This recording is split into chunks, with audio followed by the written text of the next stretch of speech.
Right now, Texas Democrats and Republicans are in a standoff when it comes to redistricting. Republicans are trying to redraw the map to add 5 more Republican seats, but dozens of Democrats have left the state. The House has issued civil arrest warrants for absent Democrats. The state's governor, Greg Abbott, has also asked the state Supreme Court for permission to get the House Democratic chair out of office.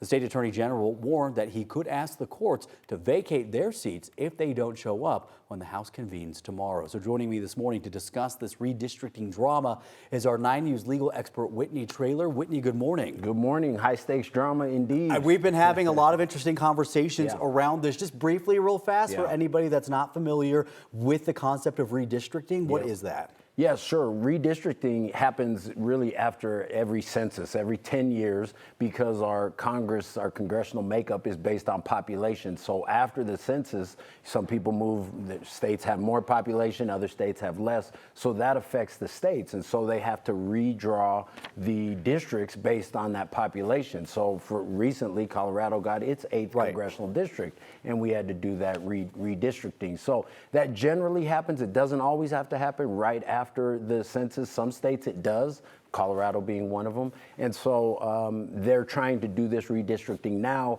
not after a census, because the census is every 10 years. So the last one was 2020. And nobody's being shy here about, why they want to do this. Correct. Again, Donald Trump said that he wants to add 5 more Republican seats to Texas because he wants Republicans to stay in control of the House in the midterms. That's correct, because it's well known that in the midterms, the sitting president, they usually lose seats in that midterm election. So there's a midterm election coming up next year, and so this was his way to push to maintain that Republican control. And right now there's 38 seats in Texas, 25 of which are Republicans. So they're trying to get those extra 5 seats by redistricting. So in an effort to block this from happening, we've seen Texas Democrats leave the state, going to other areas like Chicago and New York. Correct. Why did they do that? Right, because they need a 2/3 vote in order to do anything. So they actually said, look, if we leave, you don't have a quorum, you can't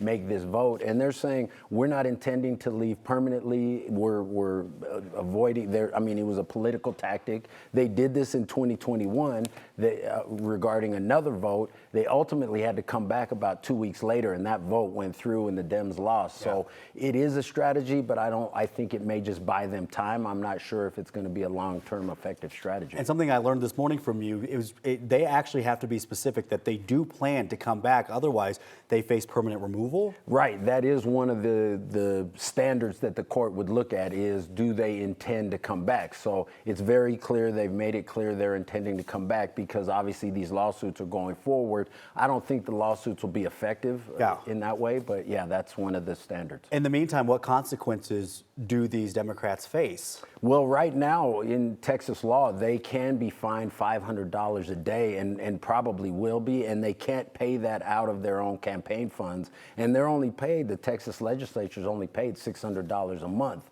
So this is pretty effective, but I think what they'll do is try to go to donors and have them pay that directly. But they're going to be hit with that. And then, of course, the legislature issued these civil arrest warrants, but I don't think those arrest warrants are going to be effective because they're out of state. So they're not going to be able to get those served on them in other states. Yeah, can Governor Abbott or any other enforcement there do anything about that? I don't think so. And I know that he's hinted or asked for the FBI's assistance. I don't know if the FBI can do anything because these are state claims. So I think that's more political fodder.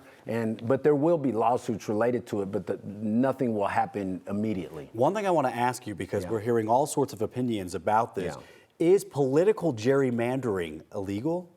No, it's not illegal. And I say political because there's different types of gerrymandering. Right, there is different types. So partisan gerrymandering based on politics, a 2019 Supreme Court case said no, political gerrymandering is okay. It was a 5-4 decision, and John Roberts said, well, implicitly, gerrymandering is partisan, is based on politics. The party in office is trying to essentially get more seats. Now, if it's based on racial gerrymandering, and that's what some of the Texas Democrats are arguing is, hey, you're trying to dilute the black and brown vote, and that is illegal. And there was a 2023 case from Alabama where the Supreme Court said that racial gerrymandering can be a violation of the Voting Rights Act. And the issue with all of this is how long it takes to go through the courts. So none of this will really be decided promptly, because whoever wins or whoever gets the action now, the Democrats or Republican, it will be challenged and it'll take time to get through the courts. Now, we have heard Democratic governors Gavin Newsom and Kathy Hochul from California and New York, respectively, say, in order to combat this, they're looking at drawing new maps for their own states, too. So based off your definition, they can also legally do that. They can do that. Now, some states, all of this is state law in terms of when you can redistrict. So you have to look at each state, because that's exactly right. But California, as you said, Governor Newsom has threatened it. California has 52 seats, 43 of which are Democrat, and so they're threatening to do the same thing. And I just think this is really a slippery slope to go down if all these states start trying to redistrict in the middle of the decade, and because it really affects voters' rights. And so this is a problem, but it is a political tit for tat. Yeah. Okay. So what about Colorado? That makes me, wonder what's our situation when it comes to redistricting. Right. So Colorado in 2003, the Supreme Court said that we cannot redraw districts mid-decade.